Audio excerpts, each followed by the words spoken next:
Okay, may buntag mga ma'am and sir. So I hope nga nanaka mo yung link for the TOPAS results. So if naana ang akong himon karon is i-discuss nako sa inyo ha on how to compute or to summarize the results per school per district. Okay, mga ma'am and sir. So ang ato himon first is just click the folder for the TOFAS and naa diha nakabutang ang mga credentials nga kinahanglan to ipang download. For example, this one, the Surigao del Norte folder, need na to na i-download. The TOFAS credentials, login credentials for elementary, secondary, and teachers. And also, the TOFAS regional memorandum. I-download na to na mga ma'am and sir. So, ang sulod sa Surigao del Norte na folder is na sa teachers and na sa learners. For na, mag-focus ta sa learners.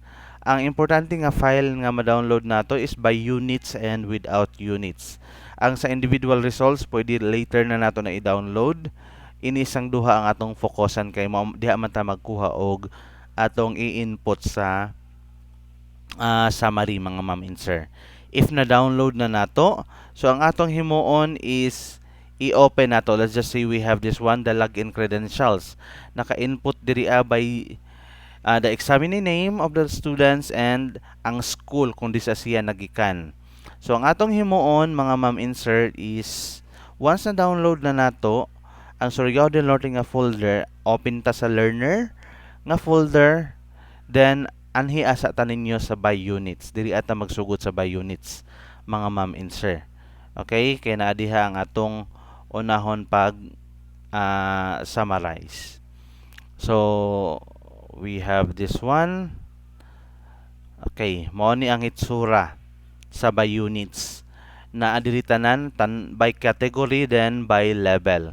Level 1 is for grade 4, level 2 is for grade 5, level 3 is for grade 6, level 4 is for grade 7, level 5 is for grade 8, and level 6 is for grade 9 and grade 10. Okay, so let's just say mag-example ako sa inyo mga ma'am and sir. So ako ikuan is level 1 grade 1. No, sorry, grade 4 rather. So ang ako himuon is grade 1 na ini tanan. Nakabay category ini maong daghan ang entries mga ma'am and sir. So first is ako asang freeze ang top row. So we have this one, view, then freeze panes, freeze top row. So, kung nakabantay mo diri sa numbering sa kilid mga ma'am and sir, di ba dili siya sunod. So, para makuha nato, pwede nato nga i-copy tanan, control A, then control C para pwede gihapon nato magamit ini na sheet. Then mag-open ta ng new sheet, i-paste nato diha. In that way, makahibaw ta nga ang naadiri ang level is for grade 1 ra gyud or grade 4 rather. So rename nato to level 1. Then pwede nimo na sa kada level para di ka mag-listen mga ma'am. Pag level 2 uncheck ang level 1, anay na po ka sa level 2, so on and so forth. Balik-balik ra ang process sa pag-copy. So naanata diri sa new nga folder, then gi-rename nako to level 1. So highlight nako na tanan mga ma'am and sir. Next nako nga himuon is i-freeze na sab nako ang top row.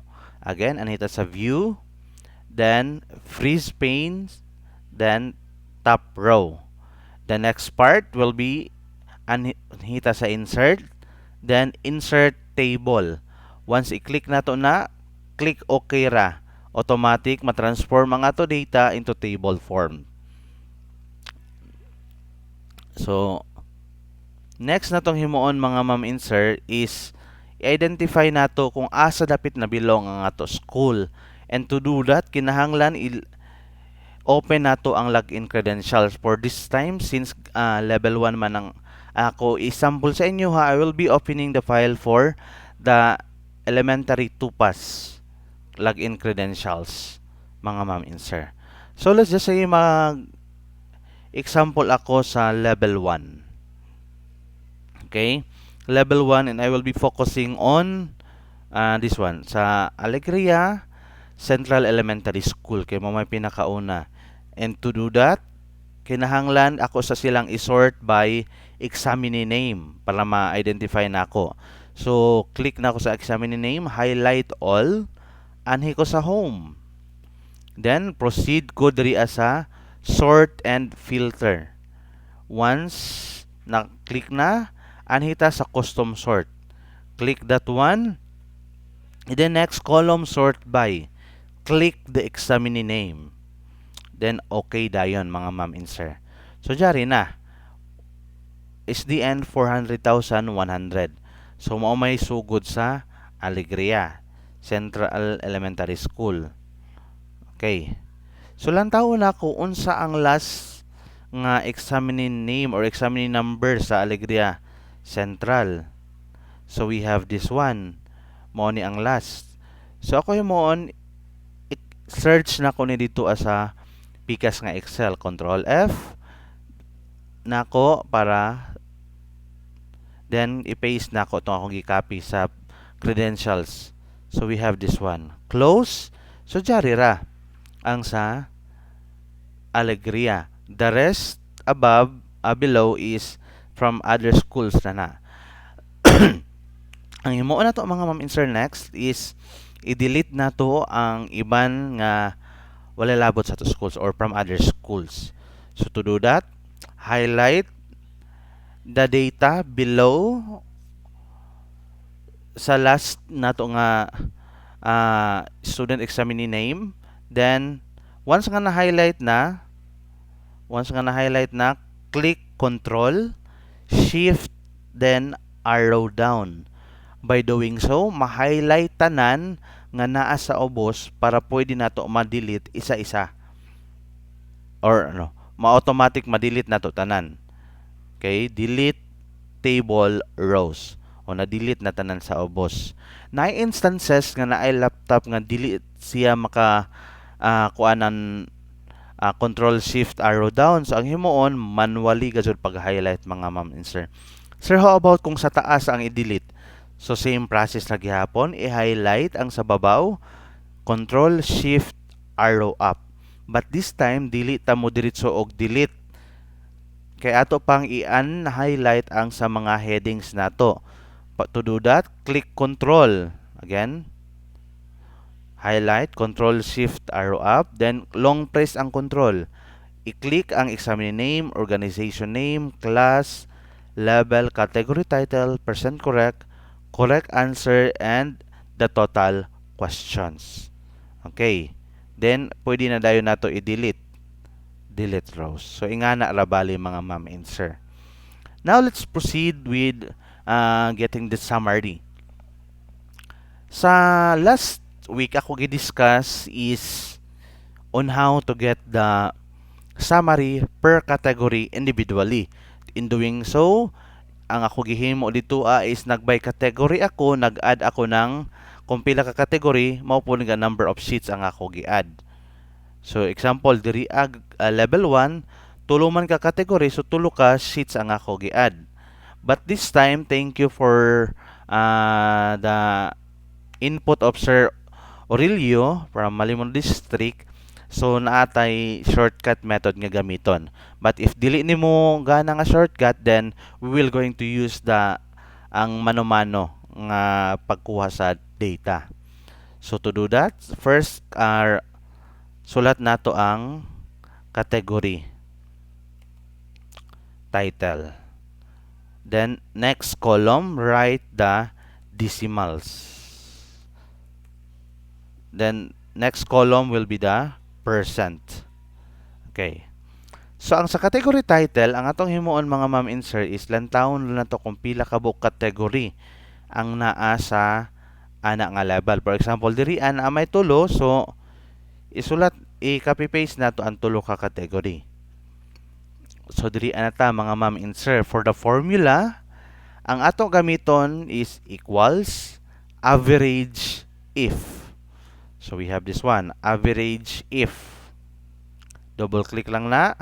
Ang sa range, ang ibutang nato sa range is ang column sa category title. So for this time, letter E, so we have E colon E. So ingana ra. Sunod, comma, double apostrophe, Then isulat nato kung unsa nga category atong kuhaan og average. For this time addition man, so type addition. Sorry. Addition, then apostrophe, comma. Next na to himuon for the average range, ang atong kuhaon diri isa ang column sa percent correct, which is column F. So F colon F. Close parenthesis, enter dayon mga ma'am and sir. So we have this one. Next na to himuon, i-drag nato paubos. Sir, wala man lagi na outro. Since wala siya na outro, kay ato pa maning alisdan ning addition mga ma'am and sir og other categories. Let's just say multiplication. So, oops.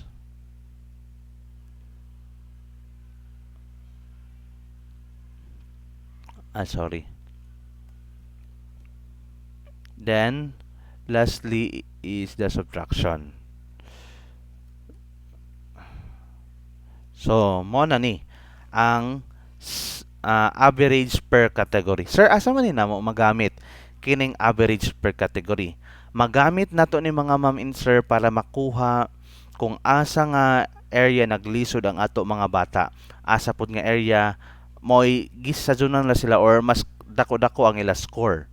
So, to do that, kuhaon asa nato ang average sa tanan category. Since tulo raman, that average of the three categories. So, we have this one. So, kuhaon sab nato ang percent per category. Equals, click the cell nga naa sa decimal nga part tungod sa addition. Then, bring down na nato para makuha nato tanan. Then, click the number format, pinduto nato ang percentage para ma-convert siya into percent. Mga ma'am and sir. So next, to identify asa ang strength and weaknesses ng ato mga bata, ang category nga above the mean ibutang nato sa strength. Ang category nga below the mean ibutang nato sa weaknesses para mo ato gamiton sa paghimo ng action plan or intervention plan nato. Okay? So, human na ta diri ang table. So, proceed ta dito sa enclosure 4. Okay? Ang sa enclosure 4, mga ma'am and sir, is maoni. Naa siya sa TOEFL Regional Memo. Page 20. Mo ni ato himuan. Okay? So, na ko'y nahimo daan, ako lamang ning i-delete. So, we have this one. General information. Instead of putting the division, since school level pa man ta, school ato ibutang. What district? Kinsa ang TOEFL focal person. Okay. Since grade level 1 ang ako gikuan, so that is grade 4. So diri ako mag-focus. So mao bali ni ang isa sa report nga himuon sa mga focal person sa TOEFL mga ma'am and sir. First is kang teacher, then grade levels, grade 4 learners for level 1, grade 5 learners for level 2, grade 6 learners for level 3. Okay, so sa level 1 ra ko himuon. So para mahibaw ang total number of participants adto ta sa login credentials. So bilangon nato kung naay nakabutang, nakita ka mo diri sa kilid ay nakabutang pila ka participants per school, but if wala, i-highlight na to mano-mano para mahibawan kung pila. So we have this one. Lantawon ra nato diri sa ubos kung pila ka rows ang na-highlight. For this case na ay 82 ka row, meaning 82 ang atong number of participants. Ang diri sa passing rate mga ma'am and sir, in percentage man siya 80% and above, ang atong lantawon is adto ta sa without unit nga folder.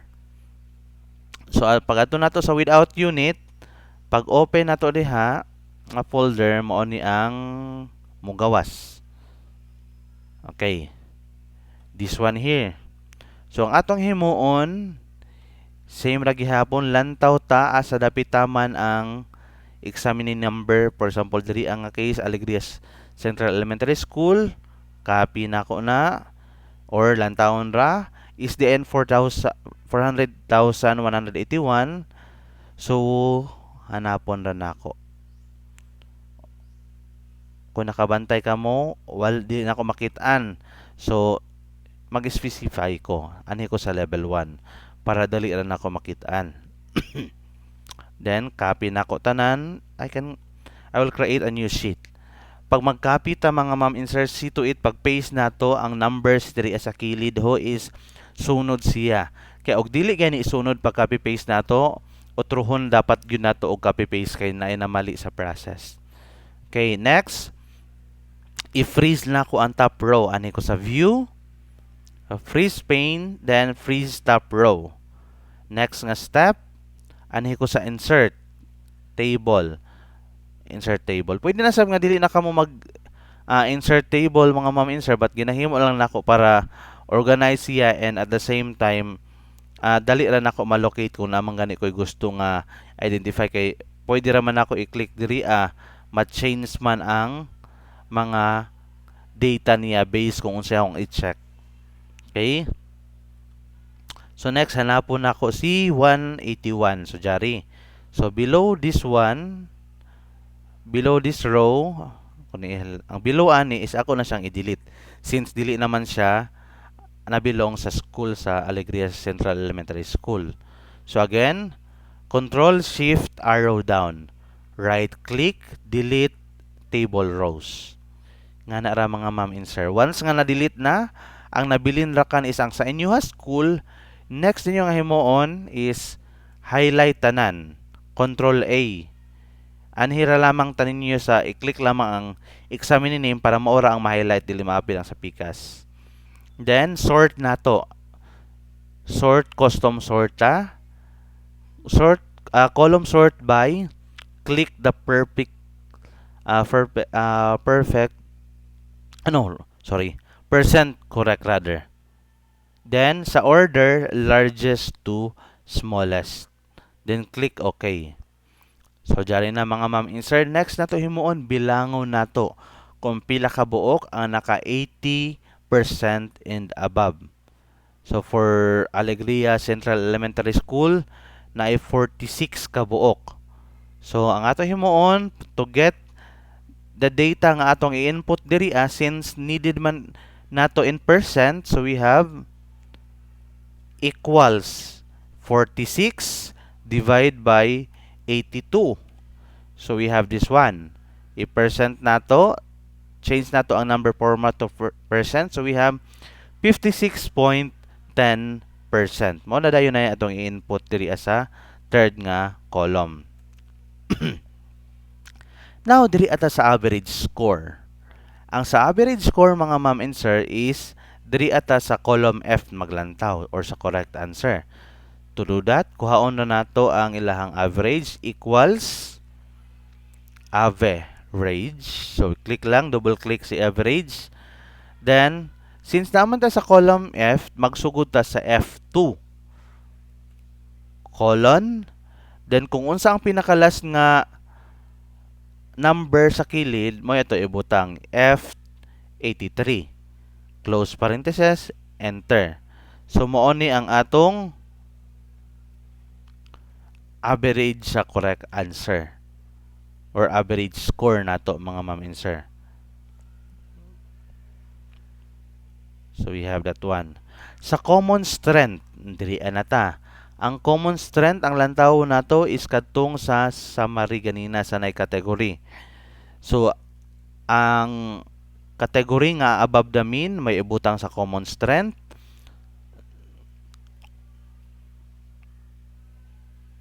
Paste.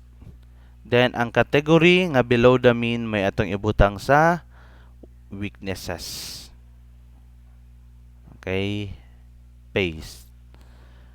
So mo ni ang sa TOEFL pretest performance summary mga ma'am and sir, which is mo atong gamiton as baseline para maka-identify ta sa learning gap. Okay? Ang learning gap nato is katong sa common weaknesses and makahimo usab ta ng action plan nato. mga ma'am and sir. Okay.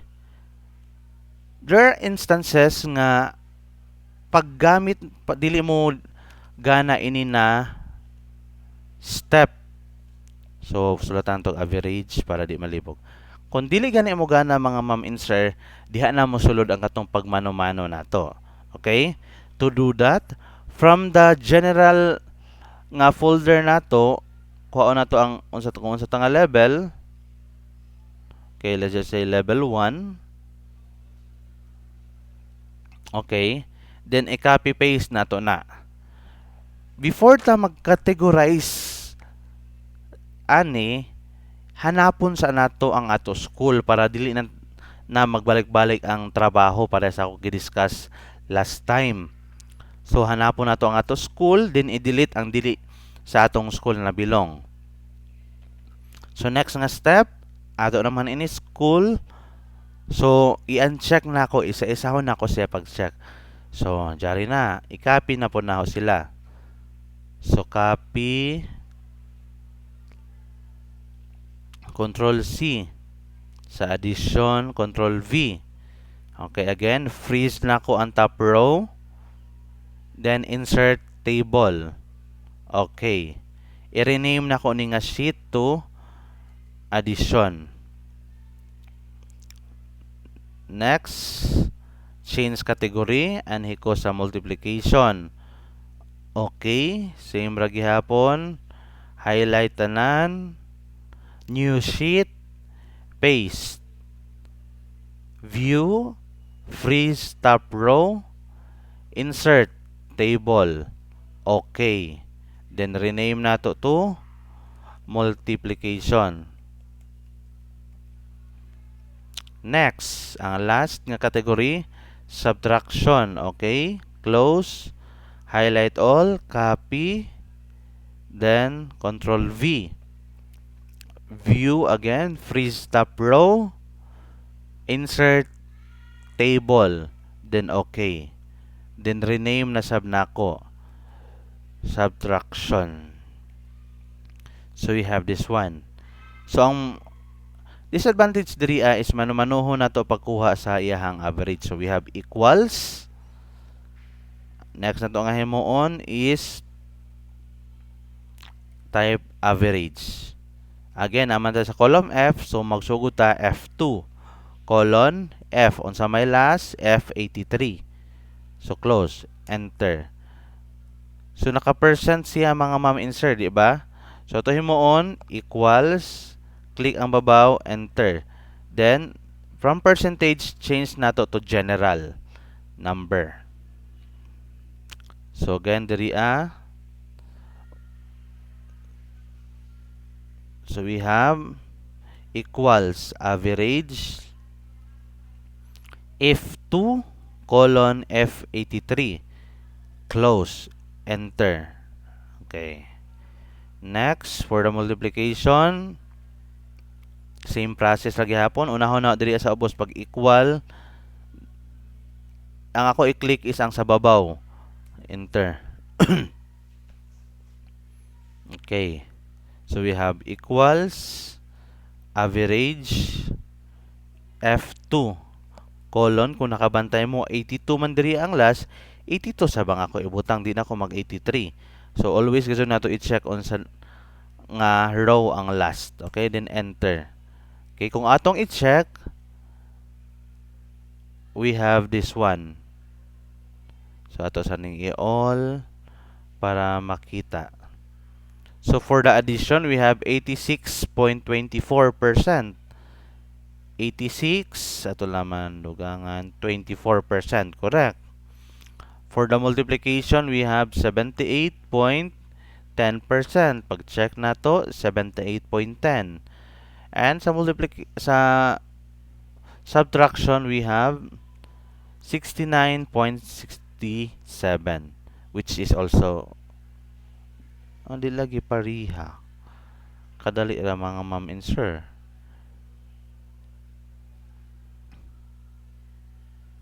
Ngano siya? Hala, check na to category multiply. Maybe dili pareha kay 82 ra ang ako na copy. Try na ko otro. Control C. Okay, so nga na gyud mga ma'am and sir. Kinahanglan i-double check gyud nato o jari ra. So kompleto na sila. So delete this one. So ini ato gamiton. Okay, so we have equals, enter, equals,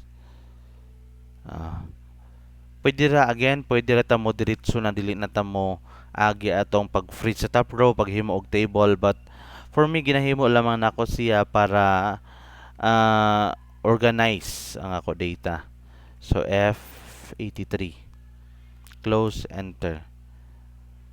So we have, so jari na 69.56%, which is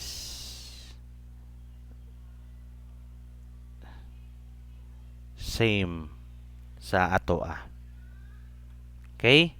So that would be all. Thank you for listening mga ma'am and sir.